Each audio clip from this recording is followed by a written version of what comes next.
بسم اللہ الرحمن الرحیم۔ السلام علیکم، آپ دیکھ رہے ہیں الف نیوز اور میں ہوں آپ کے ساتھ ماجد علی۔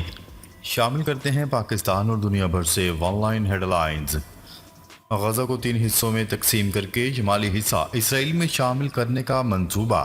ایک مصری ماہر نے اسرائیلی وزیر اعظم نیتن یاہو کے جنگ کے بعد کے عرصے میں آباد کاری کی سرگرمیوں کو تیز کرنے اور شمالی غزہ کی پٹی کو اسرائیل کے ساتھ الحاق کرنے کے ارادے کا انکشاف کر دیا۔ مصری فوجی میجر جنرل محمد کبیر، جو تصویراتی ماہر اور کمانڈ اینڈ اسٹاف کالج کے مشیر بھی ہیں، کا کہنا ہے کہ اسرائیل اس وقت شمالی غزہ کی پٹی پر نٹساریم کوریڈور تک اپنے کنٹرول کو مکمل کرنے اور اس علاقے کو بتدریج آباد کرنے اور اسرائیل کے ساتھ ملانے کی کوشش کر رہا ہے۔ انہوں نے العربیہ ڈاٹ نیٹ اور الحدیث ڈاٹ نیٹ کو بتایا کہ شمالی غزہ کو اسرائیل کے ساتھ الحاق کرنے کے بارے میں نیتن یاہو کی بات ایک بدنیتی پر مبنی اور ایک ناکام یک طرفہ سوچ ہے۔ مشرق وسطی کے پورے خطے میں طبل جنگ بجنے والا ہے، یورپی یونین نے خبردار کر دیا۔ یورپی یونین نے ایک بار پھر خبردار کرتے ہوئے کہا ہے کہ غزہ میں جاری جنگ سرحدوں سے باہر پھیلنے لگی ہے اور اسرائیل اور لبنان کے درمیان جنگ کا خطرہ موجود ہے۔ یورپی یونین کی خارجہ پالیسی کے سربراہ جوزف بوریل نے خطے میں کشیدگی کو کم کرنے پر زور دیا ہے۔ بیروت سے کل جمعرات کو لبنان کے وزیر خارجہ کے ساتھ مشترکہ پریس کانفرنس کے دوران انہوں نے غزہ میں جنگ کو فوری طور پر ختم کرنے کا مطالبہ کیا۔ انہوں نے مزید کہا کہ یورپی ممالک کو غزہ کی جنگ جاری رہنے کے باعث خطے میں انسانی مصائب کے پھیلاؤ پر تشویش ہے۔ انہوں نے خبردار کیا کہ مشرق وسطی میں کشیدگی کے لبنان اور اس کے عوام کے لیے بڑے منفی نتائج سامنے آئے ہیں۔ انہوں نے نشاندہی کی ہے کہ جنگ نے جنوبی لبنان میں بلیو لائن کے علاقے میں دسیوں ہزار شہریوں کو نقل مکانی پر مجبور کر دیا۔ انہوں نے تمام لبنانی رہنماؤں پر زور دیا ہے کہ وہ کسی جماعت کے مفاد کے بجائے عوام کے مفاد میں کام کریں۔ چینی وزیر اعظم دورہ سعودی عرب کے بعد متحدہ عرب امارات پہنچ گئے۔ متحدہ عرب امارات کی خبرساز ایجنسی کی رپورٹ کے مطابق چینی وزیر اعظم کی ابوظہبی میں اماراتی صدر شیخ محمد بن زاید ال نہیان سے ملاقات ہوئی۔ ملاقات میں دونوں رہنماؤں کے درمیان باہمی اسٹریٹجک شراکت داری پر تبادلہ خیال ہوا۔ اس سے پہلے چینی وزیر اعظم نے سعودی عرب میں ولی عہد شہزادہ محمد بن سلمان کے ساتھ سعودی چین جوائنٹ کمیٹی کے چوتھے اجلاس کی سربراہی کی۔ مشرق وسطی میں کشیدگی میں اضافے کے باعث متعدد بین الاقوامی ایئر لائنز نے پروازیں معطل کر دی۔ عالمی خبرساز ادارے کی رپورٹ کے مطابق ایئر فرانس کے ایل ایم نے 26 اکتوبر تک اپنی تل اویو جانے والی تمام پروازیں منسوخ کر دی ہیں۔ ایزی جیٹ کے ترجمان نے بھی بتایا کہ ایزی جیٹ نے اپریل میں تل اویو کے لیے پروازیں بند کر دی ہیں، جو 30 مارچ 2025 کو دوبارہ شروع کی جائیں گی۔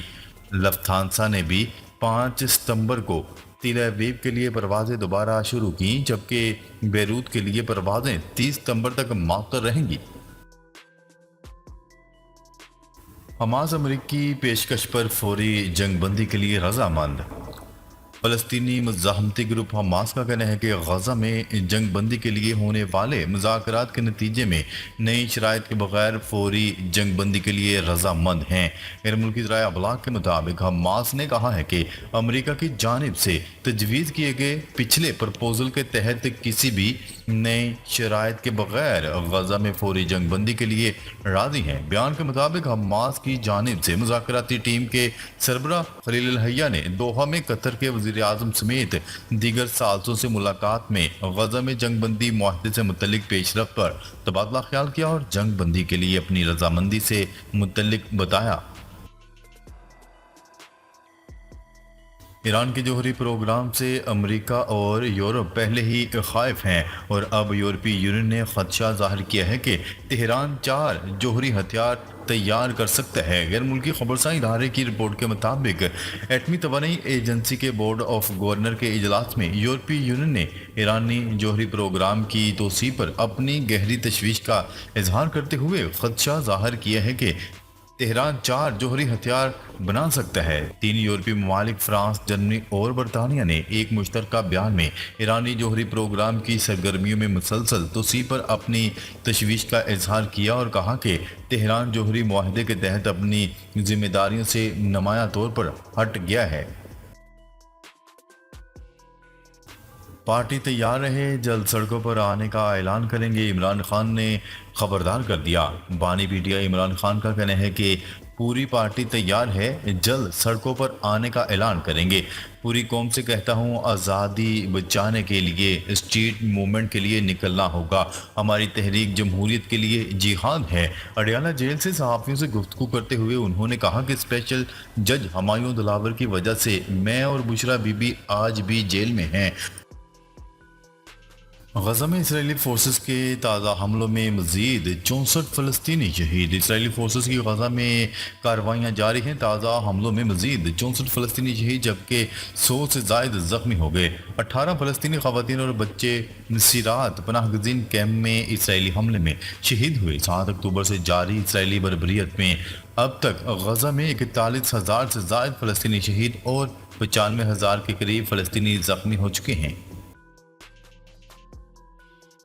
جو بائیڈن کی انتظامیہ نے لبنان کی حزب اللہ پر پابندیاں عائد کر دیں۔ امریکہ نے اسرائیل کے ساتھ جنگ میں مصروف ایرانی حمایت یافتہ عسکری تنظیم حزب اللہ کو مالی معاونت فراہم کرنے کے الزام میں ملوث 3 افراد، 5 کمپنیوں اور 2 بحری جہازوں پر پابندیوں کا اعلان کر دیا۔ امریکی صدر جو بائیڈن کی انتظامیہ نے لبنان کی حزب اللہ پر پابندیاں عائد کر دی ہیں، جس پر لبنانی حزب اللہ گروپ کی مالی مدد کے لیے تیل اور مائع پیٹرولیم گیس کی سمگلنگ کا الزام عائد کیا گیا ہے۔ وفاقی حکومت نے سپریم کورٹ سے ڈیم فنڈ کی رقم مانگ لی۔ وفاقی حکومت نے دیامیر بادشاہ اور محمد ڈیم فنڈ کیس کی سماعت میں سپریم کورٹ سے فنڈز کی رقم مانگ لی۔ سپریم کورٹ نے رقم وفاقی حکومت کو دینے کے معاملے پر ایڈیٹر جنرل پاکستان کو نوٹس جاری کرتے ہوئے کہا کہ ایڈیٹر جنرل پاکستان خود یا مجاز افسر آئندہ سماعت پر پیش ہوں، ڈیم فنڈ کی رقم وفاق کو دینے سے متعلق معاونت کی جائے۔ چیف جسٹس پاکستان قاضی فائز عیسیٰ کی سربراہی میں 4 رکنی بینچ نے سماعت کی۔ ایڈیشنل اٹارنی جنرل عامر رحمان کا کہنا ہے کہ ہم نے ایک متفرق درخواست دائر کی ہے، ڈیم فنڈز کے پیسے وفاق اور وابڈا کو دیے جائیں۔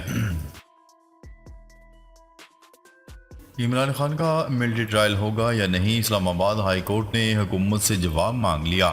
اسلام آباد ہائی کورٹ نے بانی P T I Imran Khan کا ملٹری ٹرائل زیر غور ہونے یا نہ ہونے سے متعلق وفاقی حکومت سے جواب طلب کر لیا۔ عمران خان کی ممکنہ ملٹری حراست و ٹرائل کے خلاف درخواست پر سماعت اسلام آباد ہائی کورٹ کے جسٹس میاں گل حسن اورنگزیب نے کی۔ جسٹس گل حسن نے ریمارکس دیے کہ عمران خان ایک سویلین ہے، سویلین کا ملٹری ٹرائل درخواست گزار اور عدالت کے لیے باعث فکر ہے۔ جسٹس میاں گل حسن نے کہا کہ وکیل درخواست گزار کہتے ہیں کہ D G I S P R کی طرف سے بیان آیا ہے، اگر ایسا ہے تو فیڈریشن کی طرف سے واضح موقف آنا چاہیے۔ آج ہم کہہ دیں کہ ابھی کچھ نہیں، کل آپ ملٹری ٹرائل کا آرڈر لے آئیں، پھر کیا ہوگا؟ وفاقی حکومت سے ہدایات لے کر پیر کو عدالت کو واضح آگاہ کریں۔ گرفتار پی ٹی آئی رہنماؤں کے جسمانی ریمانڈ کا فیصلہ معطل۔ اسلام آباد ہائی کورٹ نے پی ٹی آئی کے گرفتار رہنماؤں کے جسمانی ریمانڈ کا فیصلہ معطل کر دیا۔ چیف جسٹس اسلام آباد ہائی کورٹ عامر فاروق اور جسٹس سمن رفت امتیاز نے تحریک انصاف کے رہنماؤں کے 8 روزہ جسمانی ریمانڈ کو کالعدم قرار دینے کے درخواست پر سماعت کی۔ چیف جسٹس عامر فاروق نے کہا کہ اگر ہم کوئی آرڈر کرتے ہیں تو ملزم جوڈیشل ہو جائیں گے۔ جسمانی ریمانڈ کا یہ آرڈر برقرار تو نہیں رہ سکتا، لیکن اگر ہو گیا تو کیا ہوگا؟ وکیل درخواست گزار نے کہا کہ عدالت کو زیادہ لمبا جسمانی ریمانڈ نہیں دینا چاہیے۔ ٹرائل کورٹ نے آرڈر میں ریمانڈ کی کوئی وجوہات بھی نہیں لکھی۔ علی امین جوش میں زیادہ بول گئے، ایسی گفتگو نہیں کرنی چاہیے تھی۔ عمران خان پاکستان تحریک انصاف کے بانی اور سابق وزیر اعظم عمران خان نے وزیر اعلیٰ علی امین گنڈا پور کی صحافیوں کے بارے میں گفتگو کو نامناسب قرار دے دیا ہے۔ اڈیالہ جیل میں صحافیوں سے غیر رسمی گفتگو کرتے ہوئے انہوں نے کہا کہ علی امین گنڈاپور کی صحافیوں کے بارے میں گفتگو کی تائید نہیں کرتا۔ وزیر اعلیٰ خیبر پختونخوا کو صحافیوں کے بارے میں ایسی گفتگو نہیں کرنی چاہیے تھی۔ عمران خان کا کہنا تھا کہ علی امین گنڈاپور جوش خطابت میں بہت زیادہ بول گئے۔ صحافی جس پریشر میں کام کر رہے ہیں وہ جہاد کر رہے ہیں۔ خیال رہے کہ 8 ستمبر کو اسلام آباد کے علاقے سنگجانی میں پی ٹی آئی جلسے سے خطاب کرتے ہوئے 8 ستمبر کو اسلام آباد میں ہونے والے جلسے میں وزیر اعلیٰ کے پی کے علی امین گنڈاپور کا صحافیوں سے متعلق بیان سامنے آیا، جس پر صحافی برادری کی جانب سے شدید احتجاج کیا گیا۔ ناظرین، اب تک کے لیے اتنا ہی۔ مزید خبریں لے کر بہت جلد آپ کی خدمت میں حاضر ہوں گے۔ تب تک کے لیے اپنا خیال رکھیے گا۔ اللہ نگہبان۔